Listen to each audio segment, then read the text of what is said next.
नमस्कार मित्रमैत्रिणींनो, श्री स्वामी समर्थ. पुस्तकांची दुनिया या आपल्या कथाकथनाच्या यूट्यूब चॅनलवर मी सौ पूनम सोमनाथ पाटील आपले अगदी मनापासून सहर्ष स्वागत करते. आपण सध्या आपल्या चॅनलवरती अण्णाभाऊ साठे लिखित वारणेच्या खोऱ्यात ही कादंबरी पाहत आहोत. या कादंबरीच्या कालच्या भागात आपण पाहिले की हिंदूराव हा दररोज कृष्णाजीच्या मळ्यातील घरी जेवण करण्यासाठी जाऊ लागतो. त्यामुळे मंगला व त्याची चांगली ओळख होते व हिंदूरावने मंगलाला जे काही सांगितलेले आहे त्यामुळे ती खूप खुश होते. पण हिंदूरावने हे गुपित कोणालाही न सांगण्याचे तिच्याकडून कबूल करून घेतलेले असते. तर चला मग कादंबरीच्या पुढच्या भागामध्ये काय घडते ते आपण पाहूयात.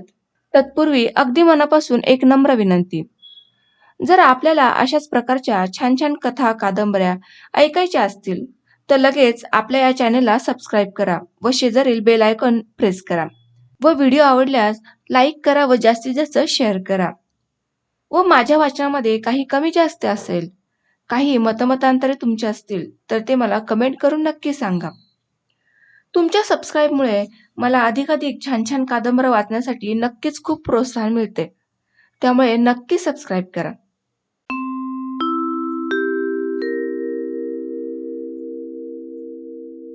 8 दिवसांपूर्वी मंगलाला काही खास गुपित सांगून हिंदूराव जो निघाला तो आपल्या मुक्कामावर म्हणण्यापेक्षा आपल्या छावणीतील मुक्कामावर पोहोचला. ही छावणी एका ठिकाणी कधीच नसेल, ती नेहमी फिरती असेल. म्हणून ते सर्वजण आपल्या छावणीला फिरती छावणी म्हणत असत. आज एका किर्र झाडीत ती छावणी पडली होती. तिथे एक आकटी पेटवली होती. त्या आकटीच्या पुढेच हत्यारांचे भुजाड रचले होते आणि आजूबाजूला कैक जवान बसले होते. चारी बाजूंना काही तरुण गडी जागता पहारा देत होते. नुकताच मल्हार येऊन बसला होता. त्या सर्वांच्या पोशाखात, बोलण्यात व वागण्यात बरेचसे शिवाजीकालीन साम्य दिसत होते. त्यांनी मराठ्यांच्या मर्दपणाचेच अनुकरण केले होते. त्याचबरोबर त्यांच्याजवळ आधुनिक शस्त्रही होती. आपण जे करतो आहोत ते न्याय आहे. आपल्या बहुजन समाजासाठी, आपल्या पिळल्या जाणाऱ्या शेतकऱ्यांच्या हितासाठीच करतो आहोत याचे पुरेपूर समाधान त्यांच्या चेहऱ्यावर दिसत होते.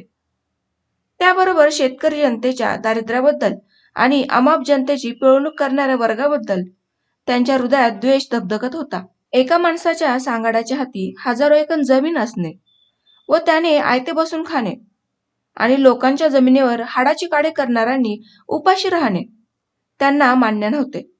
आणि असली अन्याय्य राज्यपद्धती कायम ठेवून पाहणारे सरकार व त्याचे हस्तक ह्यांना ते आपले जन्मोजन्मचे वैरी समजत होते. वाटेल त्या परिस्थितीत त्यांच्याशी झुंजण्याची त्या लोकांची तयारी होती. त्या शेतकऱ्यांची ती झुंजार छावणी होती. मल्हारीच्या पुढे हिंदूराव बसला होता. आकटी धडधडत होती. हिंदूराव म्हणाला, मल्हारी, आजच चंदूलालचा निरोप आला आहे की आपण स्वतः लवकरच माणसं घेऊन येतो. तोपर्यंत थांबावं आणि भरपूर तयारीशिवाय नागोजीवर चालून जाऊ नये. मग गणू जवळच एका मेडक्याला टेकून बसला होता. तो कान लावून सर्व ऐकत होता. तो एका हाताने आपल्या झुपकेदार मिशा गोंजरीत होता. तो शिकार करून शांत झालेल्या वाघाप्रमाणे दिसत होता आणि त्याने आपली नजर हिंदूराववर रोखली होती. तो मांजर कुरवळल्याप्रमाणे मिशा कुरवळीत होता. मल्हारी म्हणाला, पण या नागोजीच्या भानगडीत आणि किती दिवस अडकून पडायचं?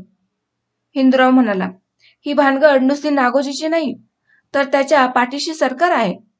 नागोजी असता तर आपण वाटेल तेव्हा चिखलवाडीत शिरलो असतो. चिखलवाडीची काहीच बातमी नाही. शिवाय तो तयारीत आहे हे तर नक्कीच. म्हणून आम्ही तयारी केली पाहिजे. म्हणजे कोल्ह्याच्या शिकारीला जायचं तर वाघाच्या शिकारीचं सामान बरोबर घेऊन जायचं. काय गणू? गणूने मिशी सोडली व तो म्हणाला, चिखलवाडीची सर्व बातमी मी काढली आहे. नागोजीचं लष्करावर काम भागेना. त्यानं बरीचशी माणसं जमा केली आहेत. लांब कशाला, ह्या मांगल्याच्या कृष्णाजीचा हंबीरराव इकडच्या सर्व बातम्या त्याला देतो. तो आमच्या बेसावतपणाची वाट पाहत बसलाय आणि त्यानं बागेवाडीच्या चंद्रूला आपल्या जवळ ठेवलंय. चंद्रूचे नाव ऐकताच सर्वजण म्हणाले, काय चंद्रू? हो हो चंद्रू, गणू म्हणाला. मग काय झालं? चंद्रूची खोड तुम्हाला ठाव नाही? जिकडं खोबरं तिकडं चांग भलं करणारा बुरटा नव्हे का तो? असं त्याला भिण्याचं काही कारण नाही. तो काय राकूस नाही का माणूस खाऊन हाडं हाकतोय का? त्याची माझी गाठ पडू द्या माळाला, मग बघा तमाशा. त्याची खुरमुंडी एक करीन तर नावाचा गणू. पण ही साळ्याच्या घोटासारखी इकडच्या तिकडे लावा लावा करणारी माणसं पकडून त्यांचा आधी बंदोबस्त करा, नाहीतर घात होईल. शिवा म्हणाला, गणूचं म्हणणं बरोबर आहे. हा हंबीर कोण एवढं बाजीराव पेशवा लागून गेलाय? मी म्हणतो सर्व आधी त्याला चेचून काढावं. हिंदूराव म्हणाला, तुमचं म्हणणं खरं आहे. हा हंबीर इथल्या कृष्णाजी पाटलाचा मुलगा आहे. तो नागोजीचा मोठा आधार आहे आणि आमचा वैरी आहे. तुम्ही उद्यापासून त्याच्या पाळतीवर असा. त्याला फक्त दिवसाच्या गावात पकडू नका. त्याला रात्री कैद करून बांधून ठेवा आणि जे जे नागोजीचे लोक आहेत त्यांना त्यांना पकडा. ठार मारू नका, परंतु वेळ प्रसंगी जखमी करून पकडा. आणि हा हंबीर नागोजीला आपली बहीण देऊनच मेहुणा होणार आहे. कारण नागोजीला मूलबाळ नाही, तेव्हा आपली बहीण देऊन त्याची जमीन आपल्या बहिणीला मिळावी अशी त्याची इच्छा आहे. तेव्हा गणूदाजी, तू व मल्हारी तुम्हीच त्या कामगिरीवर जावं. शिवाय तो हिमतवानही आहे. दुसरी गोष्ट गणू, तुमच्या सवडीनं एक एक दिवशी कृष्णाजीच्या घरी जाऊन त्याच्या मुलीला मागणी घालावी. मुलीला मागणी घालावी? हे हिंदूरावचे उद्गार ऐकून सर्वांना आश्चर्य वाटले. गणू म्हणाला, लग्नासाठी मागणी घालायची म्हणता? हो. आणि नवरा? नवरा तयार आहे. अहो पण त्याचं नाव? त्याचं नाव मला माहीत आहे.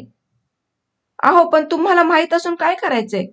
ते आम्हाला माहीत पाहिजे ना, कारण आम्ही जायचं म्हणता. बरं तर माझं नाव सांगा दडपून. आणि गणू, मल्हारी, हे लग्न जुळलं पाहिजे. तुम्ही लक्षात ठेवा, तिथं हंबीर आहे, तो कबूल होणार नाही. त्याबरोबर कृष्णाजी फार शहाणा माणूस आहे, त्याच्याशी जरा जपून बोला. आणि हंबीरवर घालून घेताना गणू आणि मल्हारी यांनीच ते काम करावं, कारण तो चिडलेल्या नागाप्रमाणे माणूस आहे. त्यालाही मुंगसच हवं. बरं, तसं चिखलवाडीच्या वाटेवर नजर असू द्या. मी 2 दिवस बाहेर जाणार आहे, तोपर्यंत सर्व काही ठीक करा. हिंदराव बोलत होता त्यावेळी ती मध्यरात्रीची वेळ होती. सभोवार भीषण शांतता पसरली होती आणि गंभीर वातावरण पसरले होते. त्याच्या शब्दाने ती रात्र थरथरत होती. त्याचा आवाज पसरत होता. त्यांची छावणी उठली. हिंदूराव व मल्हारी आणि थोडे जण एका वाटेने पुढे गेले आणि गणू व शिवा काही लोक बरोबर घेऊन दुसऱ्या बाजूने ठरलेल्या ठिकाणी जायला निघाले. त्यांची वाट नदीकडेने गेली होती. गणू पुढे होता, त्याच्या मागे शिवा चालत होता आणि त्याच्या मागे सर्व लोक चालत होते. गडद अंधारामुळे कोणी कोणाला दिसत नव्हते. प्रत्येकाचे लक्ष आपापल्या पायात होते, त्यामुळे कोणीच कोणाशी बोलत नव्हते. ते नदीकडेच्या एका वाळवंटाने जात होते. तोच गणू एकाकी उभा दिसला. त्याच्याबरोबर सर्वच जण थांबले आणि पाहू लागले. त्यांच्या पुढे एक प्रेत जळत होते. तिथे कोणीही नव्हते. फक्त कवळाभर उसाचा पाला पडला होता आणि त्याच्या शेजारीच चिव्याची व जुन्या पांजर रानाची ओबडधोबड वाकाच्या बट्यांनी बांधलेली तिरडी उपडी पडली होती.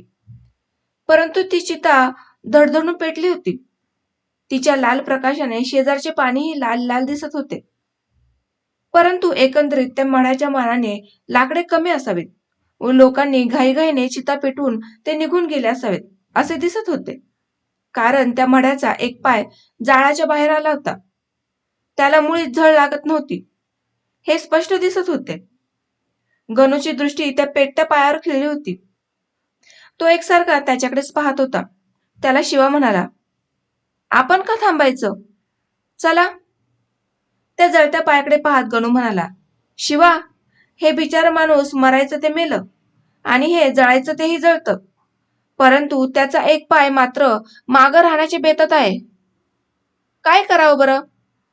शिवाला हसू आले. तो म्हणाला, मला वाटतं त्या माणसाचं मागं काहीच उरलं नसावं, कारण त्याची जळून राख होईपर्यंत त्याच्या मड्याजवळ बसायला जर कोणी नाही तर नक्कीच त्याचं मागं शिल्लक काहीच नाही आणि म्हणूनच त्याचा एक पाय मागं राहण्याच्या विचारात आहे. राहू दे त्याला. छे छे, गणू म्हणाला, राहू द्या कशाला?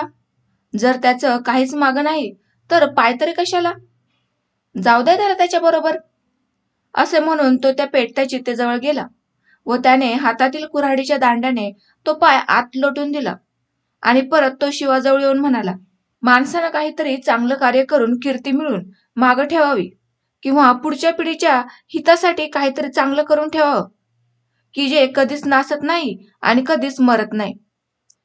असं जर काही असेल तर ते मागं ठेवून खुशाल जावं. आजच्या माणसाला, आजच्या जगाला त्याची जरुरी आहे. त्याला अशा अर्धवट जळलेल्या पायाची व तंगड्यांची काही जरुरी नाही. जाऊ दे घेऊन आपल्या बरोबर त्याला. चला. ते पुन्हा चालू लागले. त्या अंधारात त्या सर्वांच्या डोळ्यापुढे तो पाय तरळत होता. सर्वजण त्या पायाबद्दल विचार करीत होते, पण कोणीही बोलत नव्हते. थोड्याच वेळात ते आपल्या ठराविक ठिकाणी पोहोचले.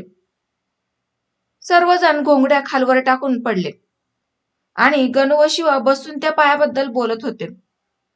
गणू म्हणाला, शिवा, तूच सांग, झाडाच्या लाकडाचं घराला आडं करतात, त्याच्या पाकड्या करता येतात, पण माणूस मेल्यानंतर त्याचं काय करता येतं? म्हणजे काय? शिवानं गोंधळून विचारलं. मी म्हणतो, गणू म्हणाला, झाडाचं घर करता येतं, जनावराचं कातडं माणसाच्या उपयोगी पडतं, त्याची मोठ तयार करता येते, पण माणूस मेल्यानंतर त्याचा काय उपयोग होतो? आता कळलं का? शिवा म्हणाला, तुम्ही कोणाबद्दल म्हणता? अरे बाबा, मगाच्या त्या पेटत्या पायाबद्दल. गणू त्याला समजावून सांगू लागला. त्या पायाचा उपयोग काय? ना त्याचं आड करता येतं, ना त्याच्या पाखड्या घालता येतात. म्हणून मी म्हणतो, माणसाचं शिल्लक म्हणून काहीच राहत नाही. परंतु मेलेला माणूस ही बिनफायद्याची वस्तू असूनही माणूस तसं सांगत नाही. तर काय करतं ठाऊक आहे? त्याची जाळून राख करतं, त्याची हाडं जमवतं आणि ते सर्व काही पाण्यात नेऊन टाकतं. आणि मग माणूस काय सांगतं? आता म्हणे तो पुण्यवान झाला, त्याच्या आत्म्याला शांती मिळाली. खरं म्हटलं तर तसं काहीच नसतं. ही त्या राख होणाराची आणि ते पाण्यात टाकणाराची नुसती फसवणूक आहे. कारण राख पाण्यात टाकून पुण्य मिळत नाही व शांतीही मिळत नाही. ज्याला मरून जळायला भरपूर लाकडं मिळत नाही, त्याला राख झाल्यानंतर शांती कशी मिळणार? परंतु जिवंत माणूस सर्व काही करू शकतो, पण त्यानं केलं पाहिजे, नाहीतर मघाच्या माणसासारखाच फक्त पायच मागं राहणार. मरण सर्वांनाच येतं. ते पटकीनही येतं आणि गोळीनंही येतं. मात्र मरणाऱ्यानं काहीतरी विचार करून मरावं. आपण मरायचं पण कुणासाठी? चांगल्यासाठी की वाईटासाठी? स्वतःसाठी की परक्यासाठी? आणि जगणाऱ्यानंही विचार करावा आणि केलंच पाहिजे. आपण जगायचं तर कशासाठी? उपाशी दिवस मोजायसाठी का दुसऱ्याचे गुलाम होऊन राबायसाठी? का ठिगळं लावून अब्रू झाकायसाठी? कशासाठी? का एक पाय जाळ्याच्या बाहेर ठेवून खुशाल जळून जायसाठी? याच्या आधी विचार माणसानं करावा. नाहीतर त्याची एक पाय नव्हे तर त्यालाच कोल्ही कुत्री खाणार. मरणानंतर खाणार आणि जिवंतपणेही खाणार. असे म्हणून त्याने शिवाला हळूच एक धक्का दिला. मी जागाच आहे, शिवाने निर्वाळा दिला. तुम्ही बोला, मी ऐकतोय. थंडी वाजते म्हणून अंगावर घेतलं. तुमचं म्हणणं मला पटलं. माणूस मेल्यावरही त्याला जळान का मिळू नये? हा शिवाचा प्रश्न ऐकून गणू थोडा गप्प झाला. एवढ्यात हिंदूराव व मल्हारी आले. हिंदूरावने बसता बसता विचारले, कशाबद्दल विचार चाललाय? गणू म्हणाला, मगाशी नदीकडेला एक मड जळत होतं, ते आम्ही पाहिलं. त्याचा एक पाय जाळाच्या बाहेर आला होता. त्याला जाळासाठी लाकडं भरपूर नव्हती. त्याबद्दल आम्ही बोलत होतो. आता शिवा म्हणतोय, त्याला भरपूर लाकडं का मिळू नयेत? हिंदूराव म्हणाला, गणू, जगात माणसं दोन प्रकारची आहेत. त्यातील एक जन्मभर काबाड कष्ट करून उपासमारीने जर्जर होऊन मरणारे व मरणानंतरही ज्यांना जाळायला भरपूर जळण मिळत नाही ते, आणि ज्यांना ऊन, पाऊस, थंडी, वारा काहीच ठाऊक नसतं, ज्यांच्या पोटातलं पाणी सुद्धा हालत नाही, जे आयतं बसून खातात आणि मरणानंतर कापराच्या ढिगात जाळतात, ते दुसरे. एक धनी धनवान म्हणून सुखात जगतो आणि कापरात जळतो, तर एक चाकर दरिद्री म्हणून दुःखात जगतो आणि शेवटी जळणाशिवाय जळतो. ज्या मुठभर लोकांच्या हातात सर्व जमीन आहे ते मालक आहेत, तर कोटमाप लोकांच्या मालकीचं काहीच नाही. फक्त खुरप आणि दोरी एवढंच त्यांना माहीत. आणि अशाच लोकांना जाळण्यासाठी जळण मिळत नाही. असं असूनही काही लोक त्या शेतकऱ्याची, शेतकरी राजा जग पोसणारा म्हणून कावेबाजपणे तारीफ करतात. का करू नये? गणू म्हणाला. खरं तसं आहे म्हणून त्याची तारीफ करावी लागते. गणू, माझं म्हणणं तुझ्या लक्षात आलं नाही, हिंदूराव म्हणाला. ज्याप्रमाणे काही लोक चंदनाची तोंडाने तारीफ फारच करतात, पण हातानं त्याला सहानेवर घासून त्याचा रेंदा पाडतात, त्याचप्रमाणे हे शेतकऱ्याची तोंडाने तारीफ करतात, पण आपल्या फायद्यासाठी त्याला जमिनीवर घासून घासून राबून त्याचा रेंदा पाडतात. म्हणून त्याची तारीफ मला कबूल नाही. मी म्हणतो, जो शेतावर राबेल त्याची शेती झाली पाहिजे, नुसती तारीफ नको. शिवाय जसा आंब्याच्या झाडावर जांभळीचा बांधोळा लादला जातो, त्याचप्रमाणे आज शेतकऱ्याच्या पाठीवर खाऊंची पोटं लादली आहेत. कुणी? शिवाने खुलासा विचारला. हिंदूराव म्हणाला, आमच्या राज्यकर्त्यांनी. म्हणून आम्ही त्यांच्याशी लढलं पाहिजे, ते बदललं पाहिजे, तर शेतकऱ्यांच्या पाठीवरची पोटं गळून पडतील.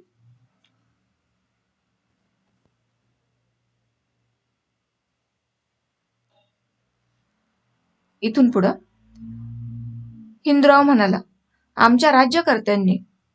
म्हणून आम्ही त्यांच्याशी लढलं पाहिजे, ते बदललं पाहिजे, तर शेतकऱ्यांच्या पाठीवरची पोटं गळून पडतील. आणि गणू म्हणाला, मग कुणाचाच पाय बाहेर येणार नाही, असं म्हणून तो मोठ्याने हसू लागला. हिंदूराव पुढे म्हणाला, त्यासाठी आम्हाला रामराज्य स्थापन करायचं आहे. गावाचा सर्व कारभार गाव करील. तिथं रावाचं काय चालणार नाही. तिथं गरीब श्रीमंत हा भेद राहणार नाही. कोणी कोणाचा धनी राहणार नाही आणि कोणी चाकरही राहणार नाही. यासाठी आम्ही बंड केलाय. यावेळी पहाट झाली होती. गावात कोंबडे आरवत होते. हिंदूराव बोलत होता. आम्ही का लढावं हे आम्हाला समजलं आहे. कदाचित कसं लढायचं हे समजलं नसेल, पण आम्ही करतो ते चूक करतो असं मात्र मी कधीच म्हणणार नाही. कारण पूर्वीही पुष्कळ बंड होऊन गेली.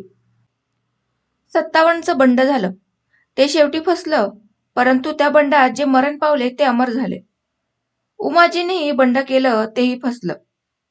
पण त्या बहादूर रामोशाच्या मर्दपणाला सर्वच मानतात. म्हणून आमची बहादुरी वाया जाणार नाही. आमची लढाई कधीच थांबणार नाही. जोपर्यंत जगात एक जरी मनुष्य उपाशी राहील तोपर्यंत ही लढाई चालूच राहणार. त्याने वर मान करून आकाशाकडे पाहिले. आकाश लाल झाले होते. रात्र वितळून मागे सरत होती. पक्ष्यांची किलबिल सुरू झाली होती. शेजारच्या मळ्यात बैलांच्या गळ्यातील चाळ वाजू लागले होते, कारण रोजच्या कामासाठी ते तयार होऊन उभे राहिले होते. शेतकरी वैरण तोडून जनावरांना घालीत होते. हिंदूराव उभा राहिला. त्याने बंदूक नीट केली, काडतुसाची माळ सरकवून नीट बसवली आणि दूर वाटेकडे पाहत तो म्हणाला, उजाडलं. गणू, मल्हारी, मी जातो. आपापली सारी कामं नीट पार पाडा. हुशार असा. असे म्हणून त्याने सर्वांचा निरोप घेतला व तो वाटेला निघाला. तो अंधारात दूर जाईपर्यंत गणू व मल्हारी त्याच्याकडे पाहत होते. त्याच्या पावलांचा आवाज येत होता. तो दूर जाईपर्यंत कोणी कोणाशी बोलले नाही. त्यांना सर्व काही सुने सुने वाटू लागले. तो किती दूर व कोणाकडे गेला हे कोणालाच कळलं नाही. त्याच्या वाटेकडची आपली नजर फिरून गणूने विचारले, केव्हा येणार? परवा, मल्हारीने उत्तर दिले.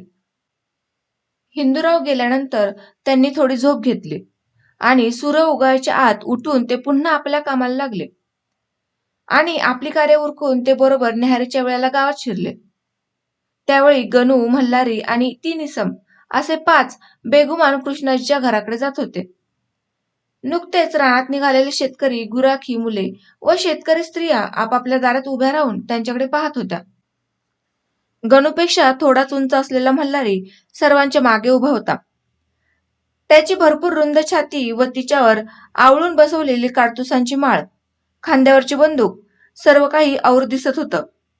लोक मल्हारीच्या छातीकडे व गणूच्या मिशांकडे आळीपाळीने पाहत होते आणि समोरच्या माणसाला खून करून सांगत होते, कसं काय, आहे की नाही बहादर गडी. कृष्णाजी नुकताच न्याहारी करून उठला होता. तोच हे 5 लोक सोप्यात हजर झाले. सोप्यात जाताच त्यांनी कृष्णाजीला रामराम केला. त्यांना पाहून कृष्णाजीची व राधाबाईची पाचावर धारण बसली. मंगलाही विचार करू लागली. राधाबाई निरनिराळे तर्क कुतर्क बांधू लागले. तिला वाटू लागले हे हिंदुलाचे लोक असावेत आणि आपला हंबीर नागोजीचा मित्र आहे हे त्यांना समजले असावे आणि त्याला मारण्यासाठी हे लोक आले असावेत. नसेल कशावरून. आता हे काय करणार. पुन्हा तिने आपल्या मनाला धीर दिला. येऊ देत, हंबीर तरी कुठं आहे घरी, आपण सांगू काहीतरी. परंतु हे लोक तर खुशाल सोप्यात बसायच्या विचारात आहेत. ती पुटपुटली, अरे रे हंबीर, तू काही बरं केलं नाहीस. आणि तोच विचार कृष्णाजीच्याही डोक्यात घोळत होता. तोही मनात म्हणत होता, आज 8 दिवस झाले हिंदूराव आला नाही. त्या अर्थी त्याला नक्कीच समजलं असावं की हंबीर नागोजीचा पक्षपाती आहे आणि म्हणूनच त्याने मळीला येण्याचं बंद करून आज ही माणसं पाठवली आहेत.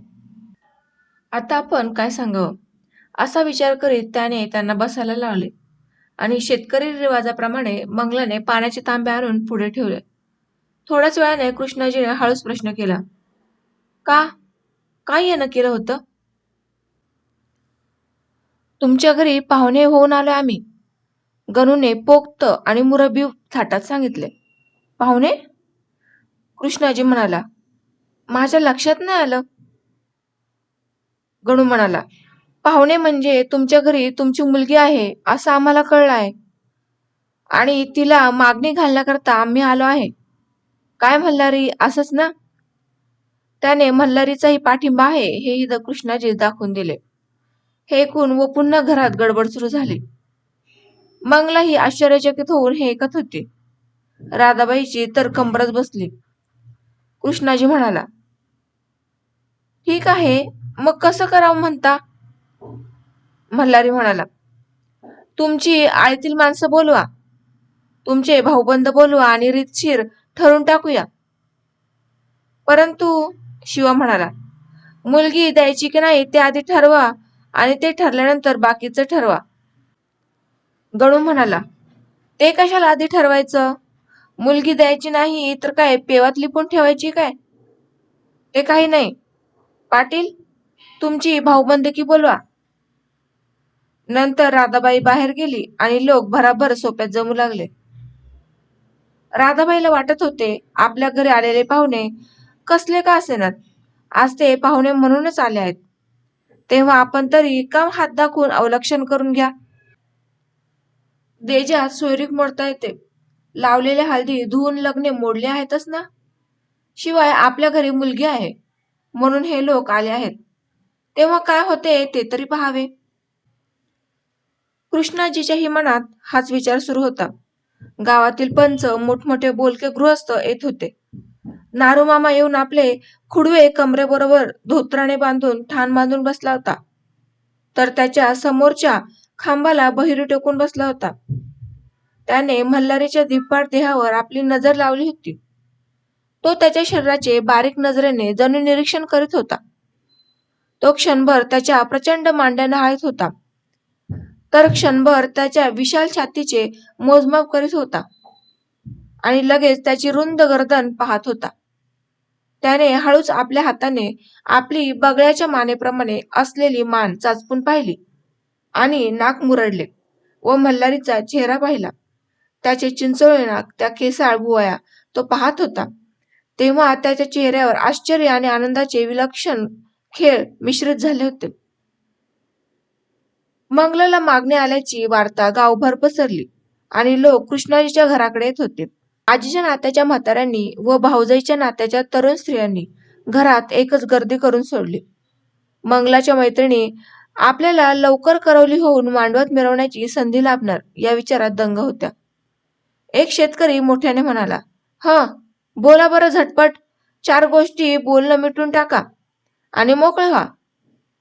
भैरूने ह्या इसमाकडे डोळे वटारून पाहत विचारले, आ? झटपट काय? इथं काय पंगत पडली आहे काय? तवा म्हणा पुंडलिक आणि करा सुरू. हे लग्नाचं काम आहे. हे जसं होणार तसंच होणार. नंतर तो गणूकडे वळून म्हणाला, हा बोला मंडळी.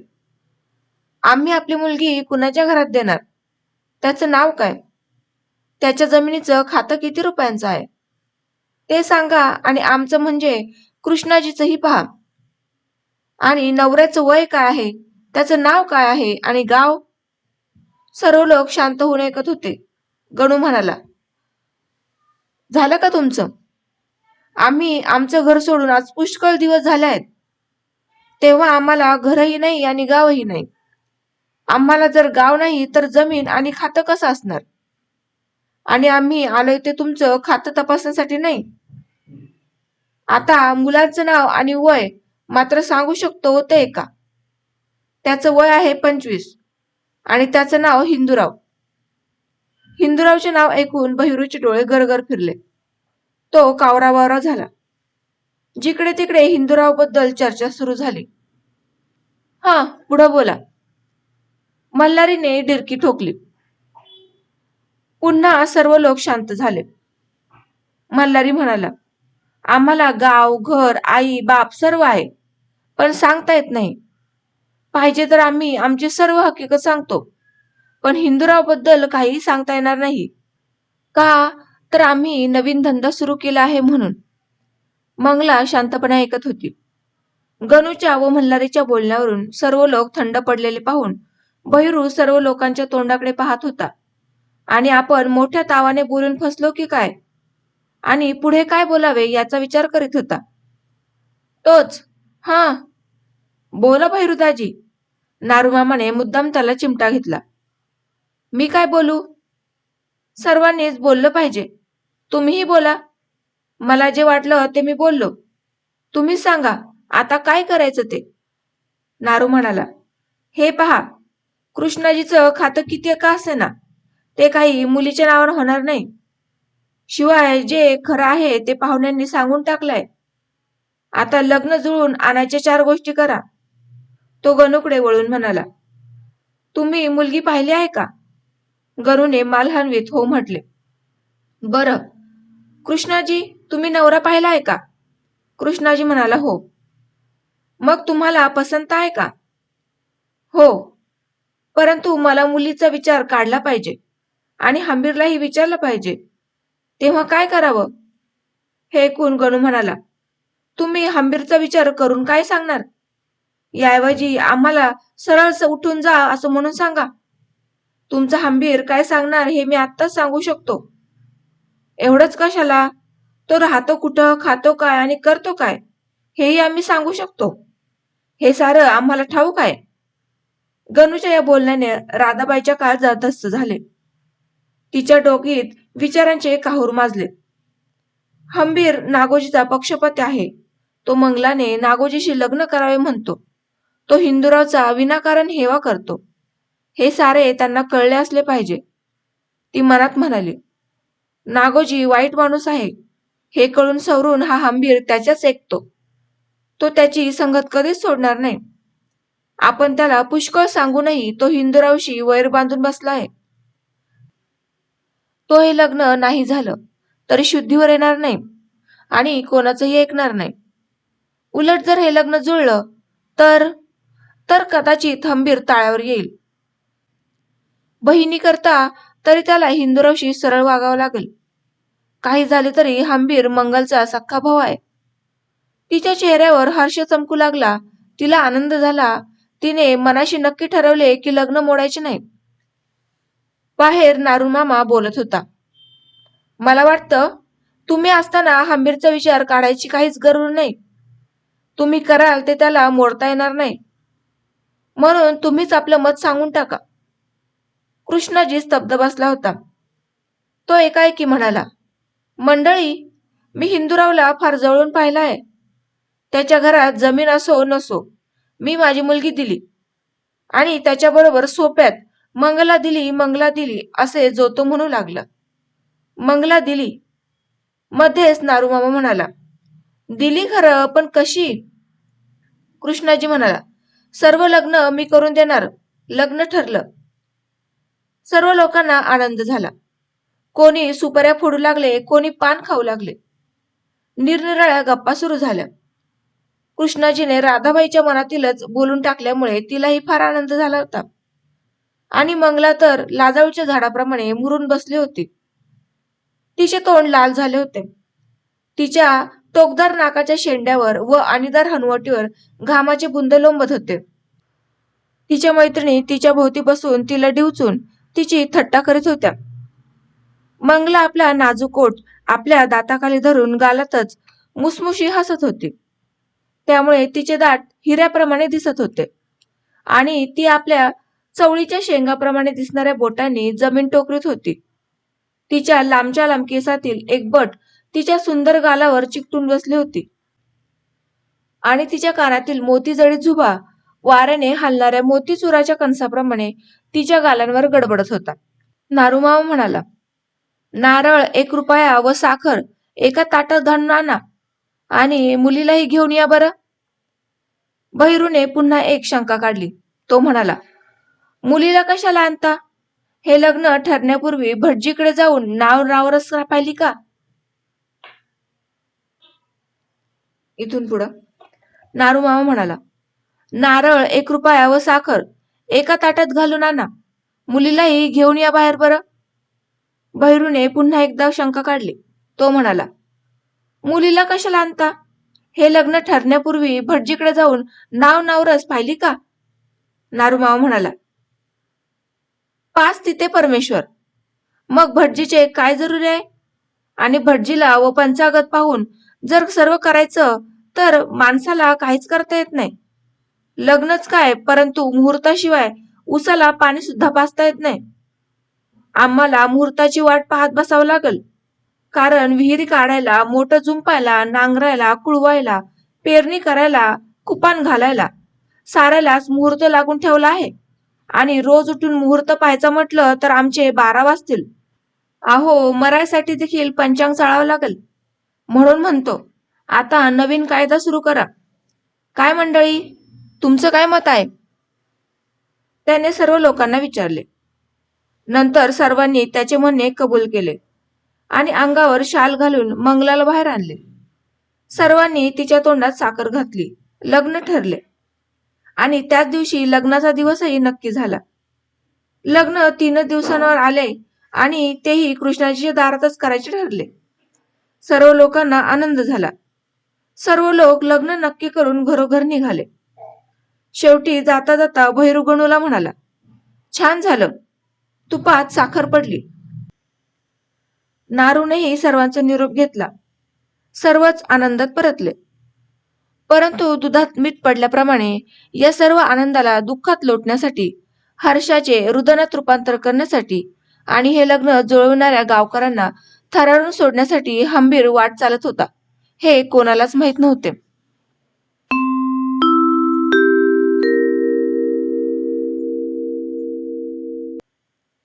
तर चला मित्रांनो, आजच्या भागामध्ये आज आपण इथेच निरोप घेऊयात. भेटूयात पुढील भागामध्ये. तोपर्यंत आपल्या चॅनलला लाईक करा, शेअर करा व सबस्क्राईब करा. धन्यवाद.